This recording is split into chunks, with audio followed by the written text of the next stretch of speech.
I was very withdrawn. I was very emotional. I was very.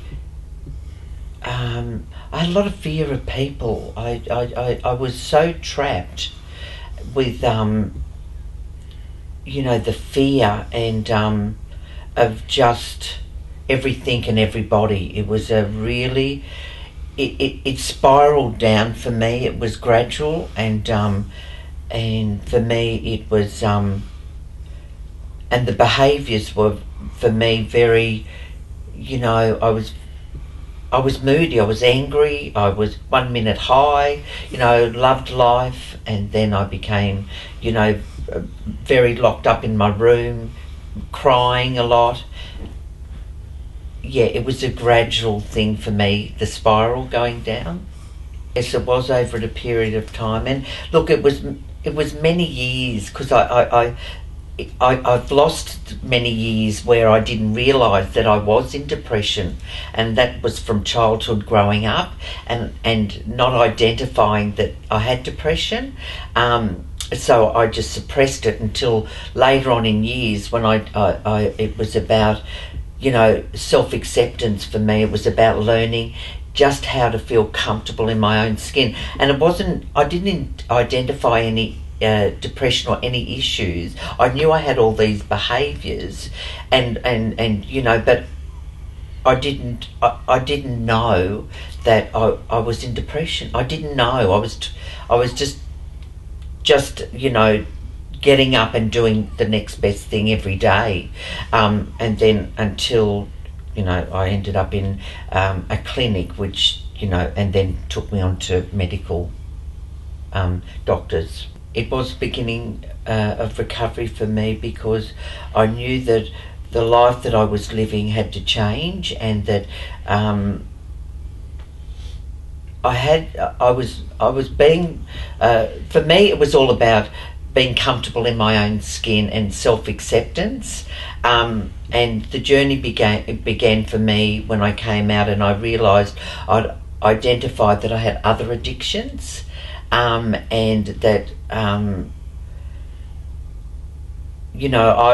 because I drank a lot. I took a lot of medication, like wrong medication, just anything to suppress the feelings.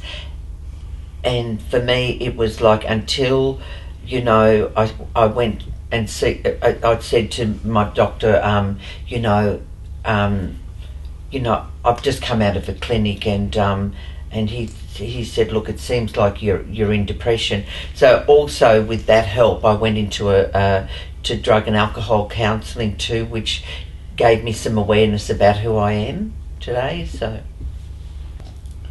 a part of my recovery did involve some group sessions, also one-on-one counselling with a counsellor, and I was also put on some medication to help with the mood swings, and at that stage I didn't really know if that's what I wanted to do with going on to medication, but I find that I'm okay with that today.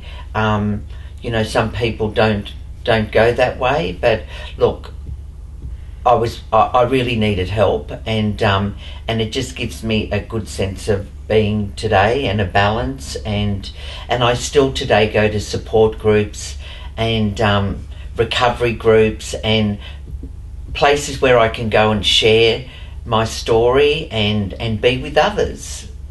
Yes, peer group support is very important for me today, because I do have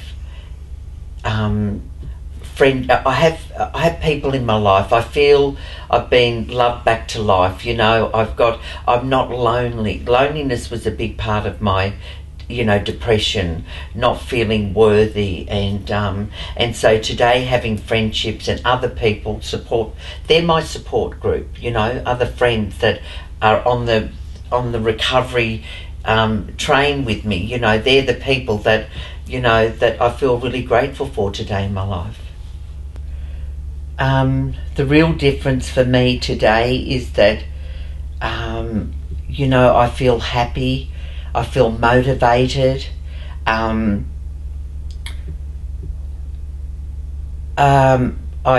back in a job that I'm passionate about.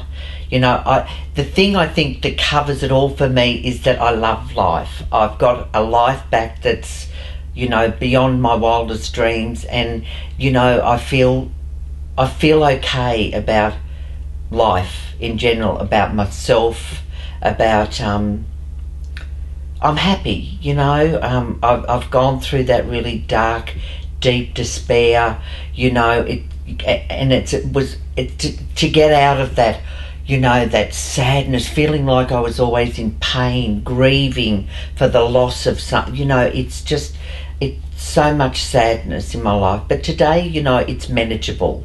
You know, my life is manageable today. And look, I'm not saying that it's perfect in any way, but what I'm saying today is that, you know, it's get help if you need it.